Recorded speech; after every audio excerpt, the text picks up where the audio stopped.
Take two. Welcome everyone to the Big Ideas Thought Leader series, which allows you to engage with some of Australia's most influential leaders across a range of industries. My name is Julianne Gardner and I will be the facilitator for this webinar. Today's webinar gives you the opportunity to hear from Jacqui McKenzie, Director at the Nous Group.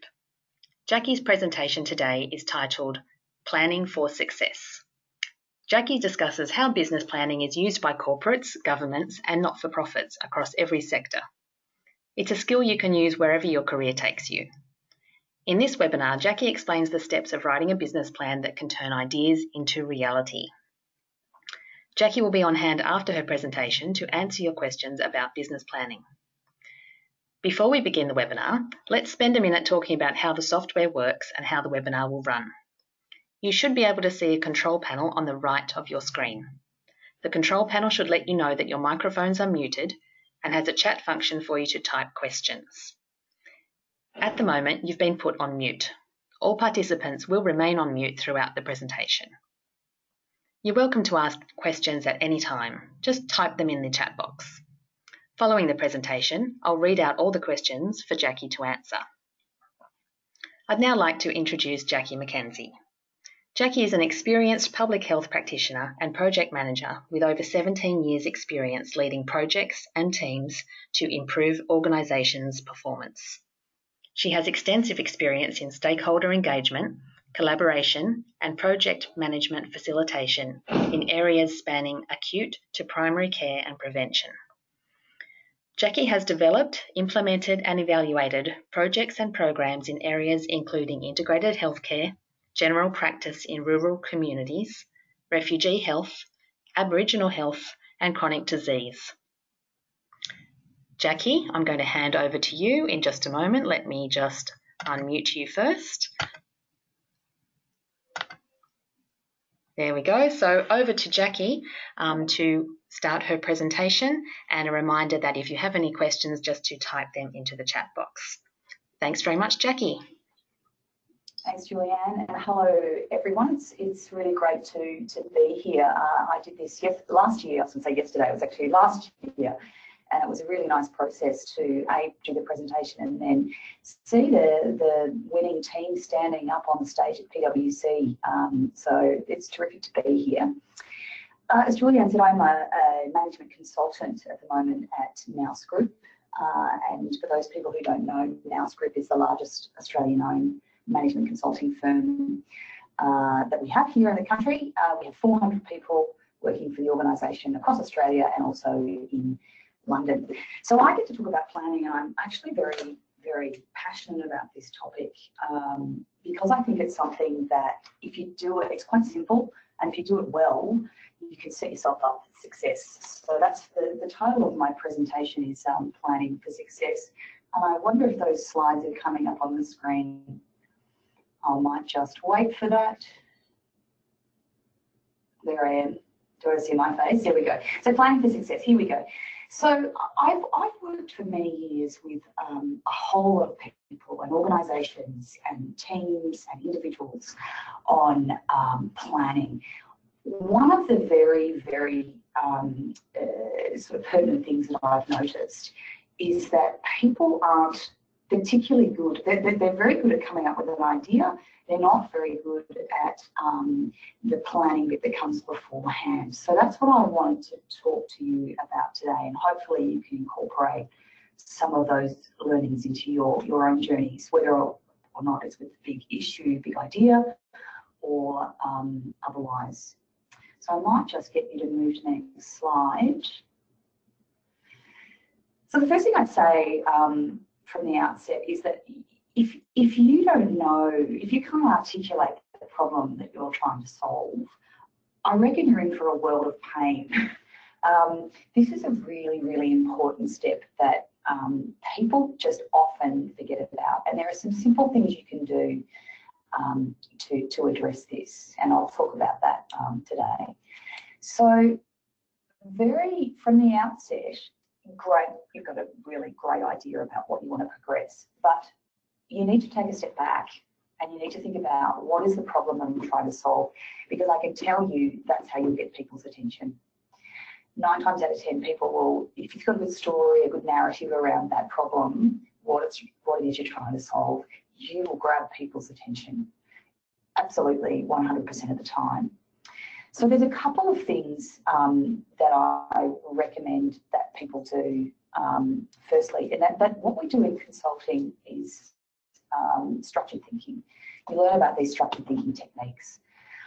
And I really, really encourage you to get on YouTube, or particularly YouTube's got some really great resources, to have a look and see what I mean by structured thinking. It's something that I probably did at university, but then forgot about in my day-to-day practice. And when I got back to consulting 2 years ago, I really learned about how it is you apply structured thinking techniques. And it's a really, I've got on the slide there, it's really powerful for those, I'd say for anyone who need clarity in their problem solving, and it can help you cut through in terms of communication. It sets you up for success. So the suggested tool that I have put there is a logic or an issue tree. And I don't have time to go through that now, but there's some great YouTube clips sitting on YouTube that I encourage you to have a look at. It's a really skeletal kind of outline, if you've done an issue tree, about identifying what it is, the problem is you're trying to solve, and how you might go about solving that problem. What are the particular options, and then which option do you think you should pursue? It also makes your arguments stand up and more robust when you're communicating with other people. So it might feel a little bit laborious, but I really, really recommend it. And when in consulting, it's no secret that we use them all the time.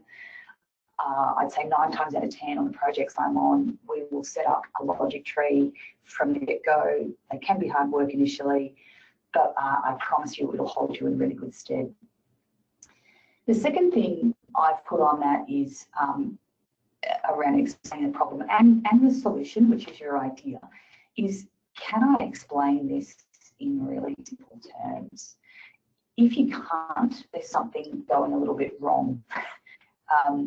You might have a really great idea, but if you can't articulate that and distill that down into really simple terms, I think you might run into a few roadblocks along the way. And when I work with clients, the beauty that consultants bring is this ability to communicate, the ability to distill information down into simple terms.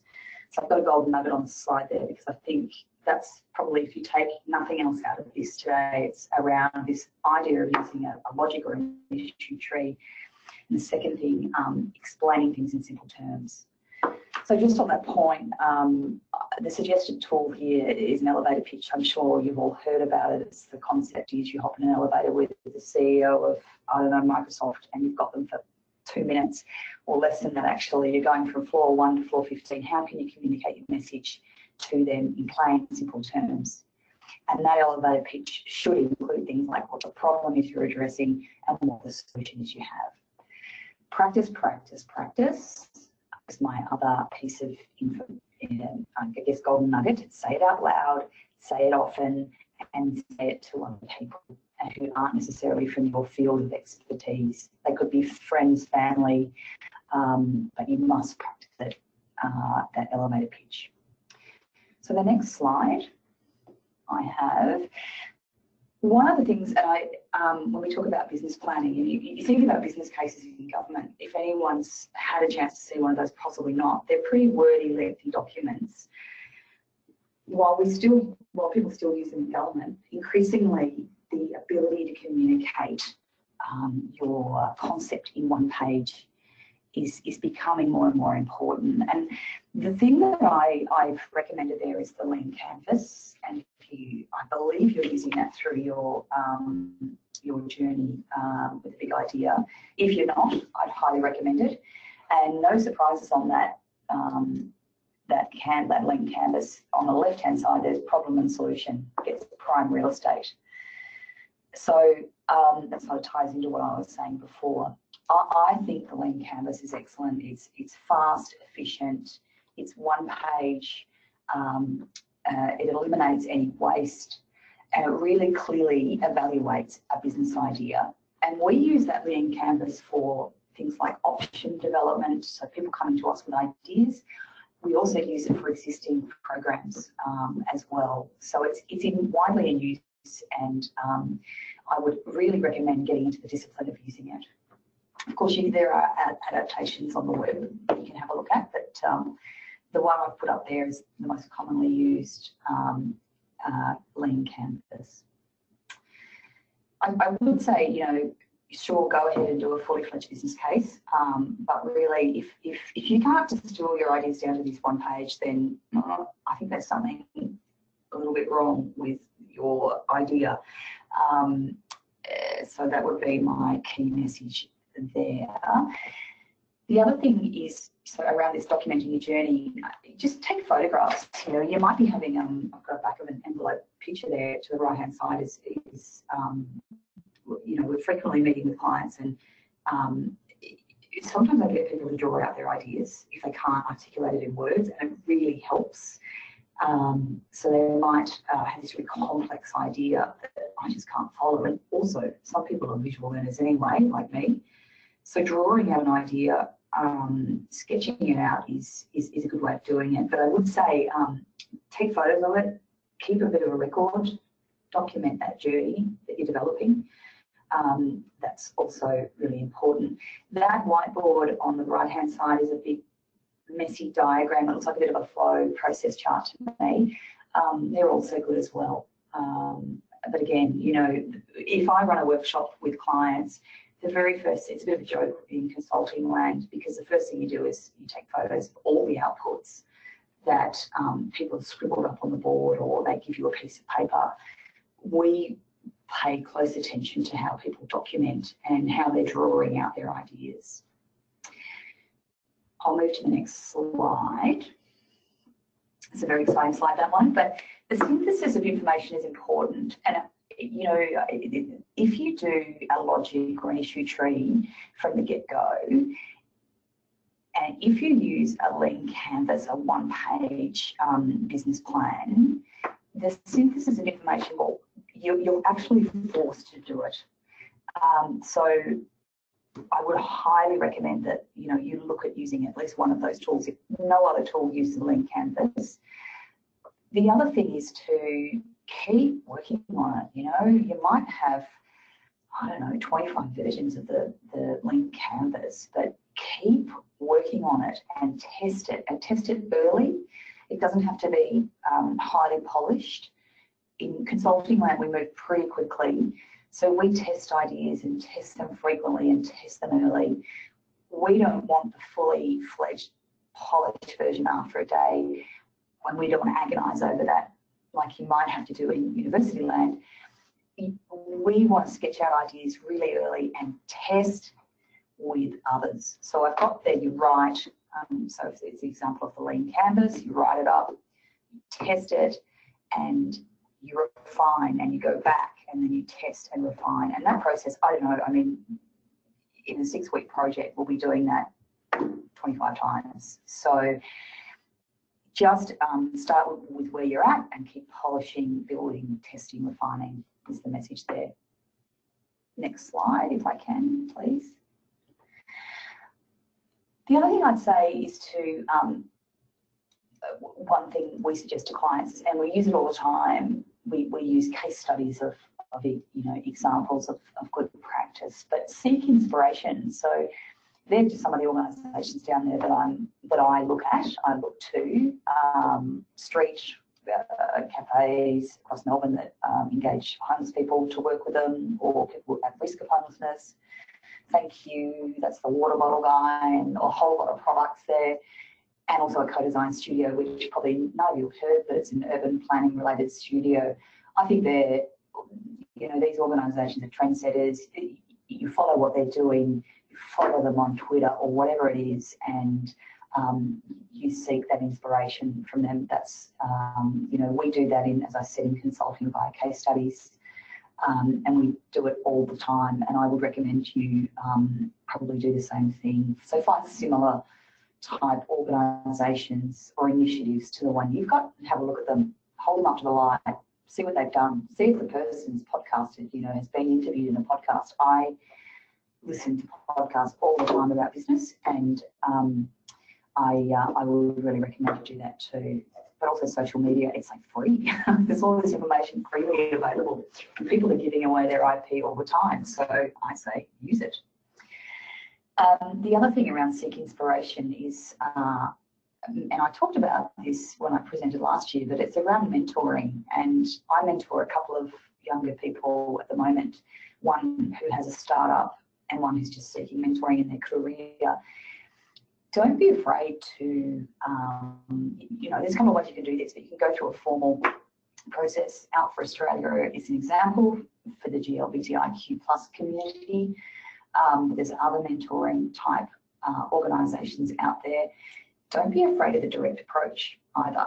You'd be surprised how many times I get contacted by people, and it's, obviously sometimes you cannot provide the response that the person wants or what they're looking for.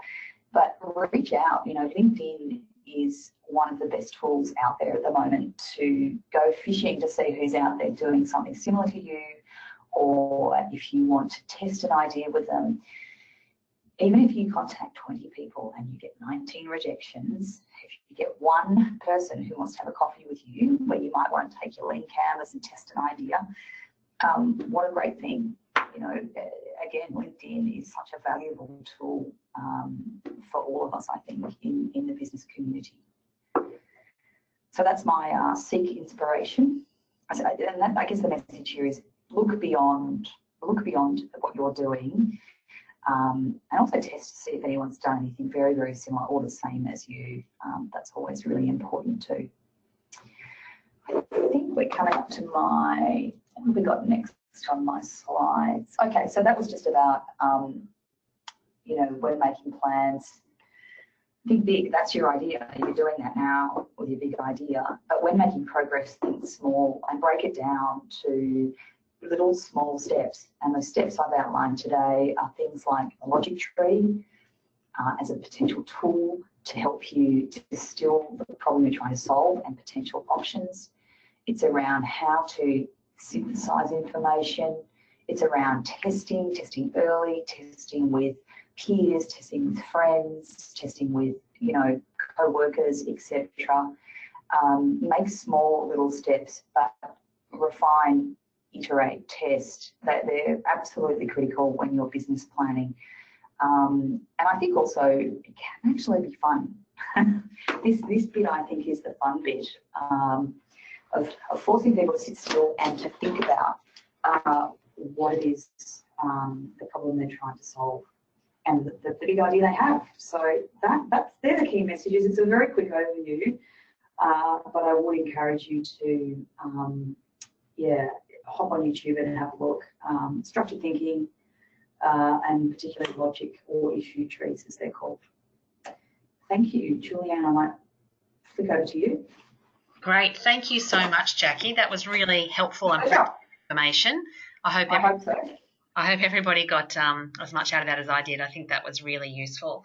Now, I know that there are some questions that we have for you, Jacqui, if you don't mind answering. Mm-hmm. We've had some questions submitted to us before your webinar, and we've also had a couple come through while you were speaking.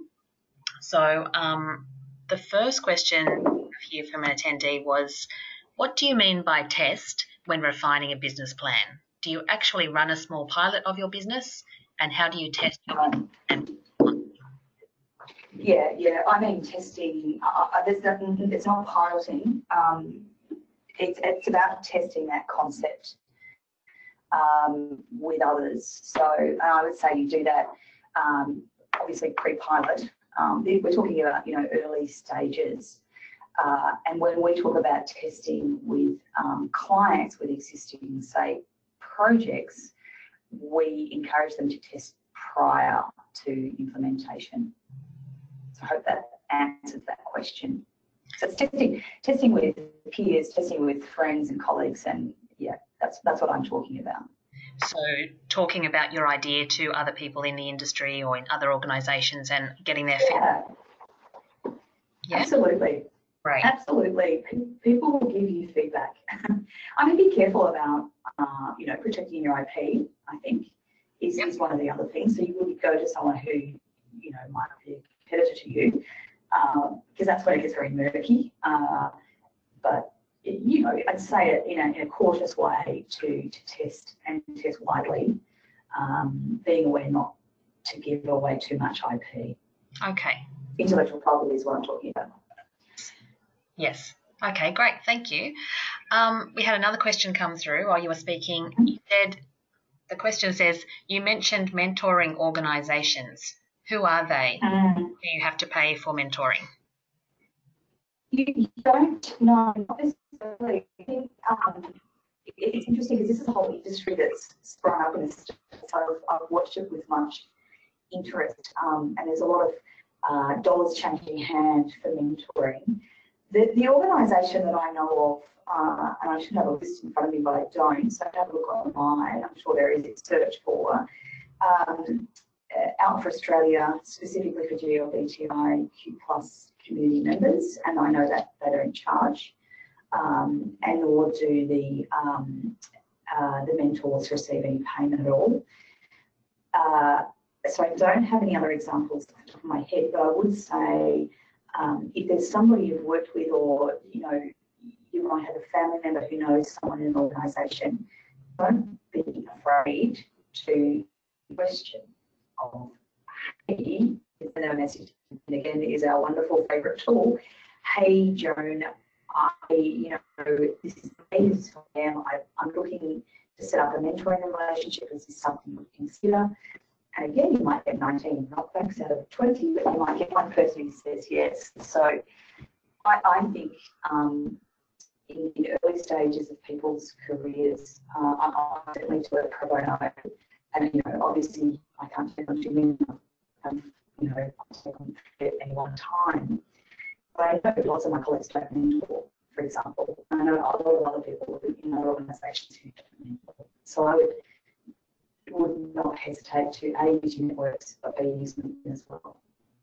Great. So I'm just going to recap a couple of things you said, just because the audio was a little bit patchy on my end. I'm not sure if everybody had could hear clearly or not, but I think you mentioned that don't be afraid to approach people directly, send emails or use LinkedIn or contact people to ask their advice, but do be careful about the IP that you're sharing.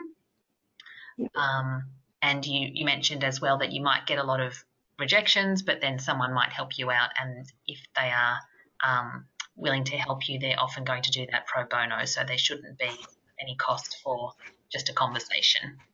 Is that right? Yeah. It's a very, I would say that's a very respectful relationship, so that you have to approach it cautiously. If you're approaching CEO, for example, they're obviously going to be flat out. Yeah. So potentially it's a sort of next layer down, or even a next layer down from that. So don't expect a CEO to get back to you and say, sure, come on in on Monday morning. So choose wisely, be strategic. Think about how busy that person is. Yeah, really good point. So just to show some respect for people who also are busy running their own businesses, and yeah, absolutely. If they can give you some time, that's fantastic, but perhaps not something you should expect straight away to have an answer and someone mentoring you. Absolutely. Not everybody's going to say yes, of course, but some might. So I've been cold called by 2 people very recently, and I waited up and thought, yeah, okay, I'll do it. I'll do it for a short period of time.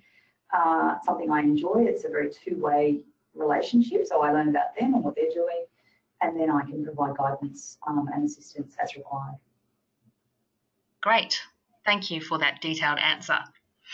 Another question that came through was about the logic tree that you mentioned. The question is this an example of a structured thinking technique, and are there others that you would recommend?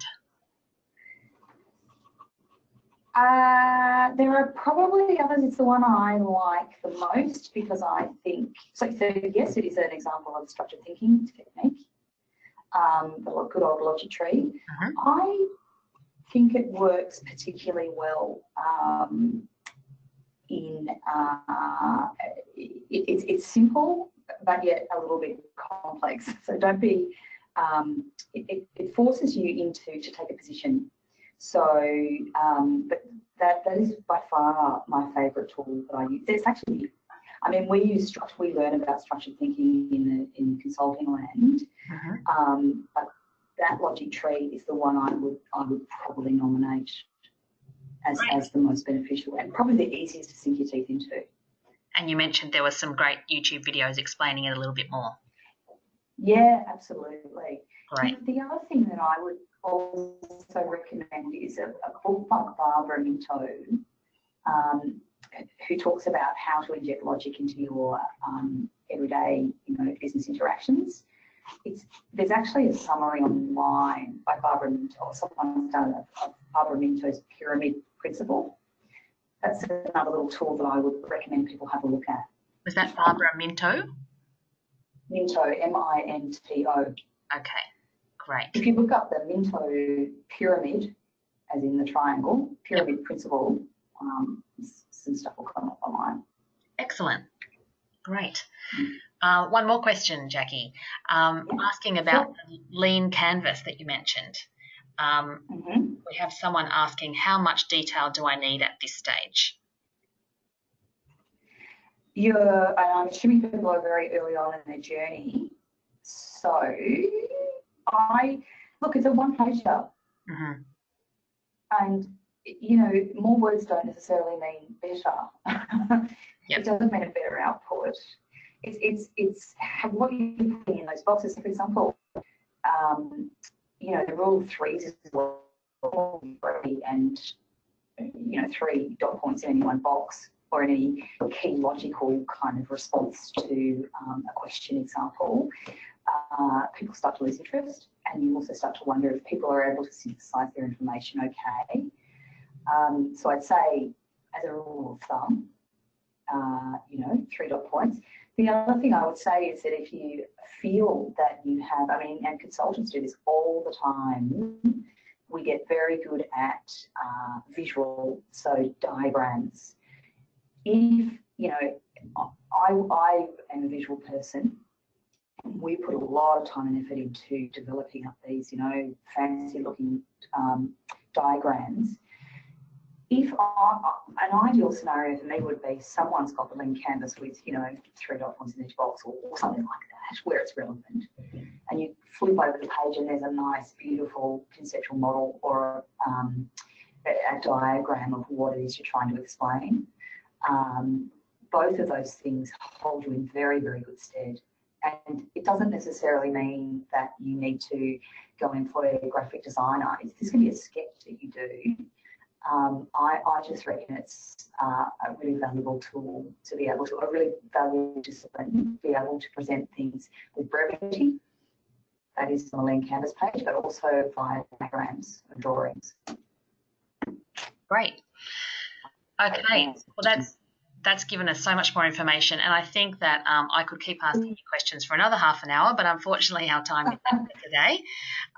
So I hope that has helped everybody understand a little bit more about business planning and developing your idea.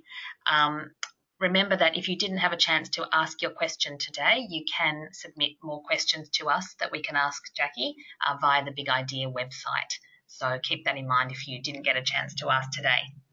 So thank you so much, Jacqui, again, for sharing your insights into business planning. We really appreciate it. Yep. And my absolute pleasure, and good luck to everybody. Oh, thank you so much. Yeah. So for everybody else, just a reminder that our next webinar will be on Tuesday, the 27th of August next week at 12 o'clock Eastern Standard Time, and will feature Wendy Chan, Senior Relationship Manager at CIFA, talking about the financial life of a social startup. So if you'd like to register for that one, go to our website and click on the register link. We look forward very much to everyone's participation in webinars again. Thank you. Have a great day.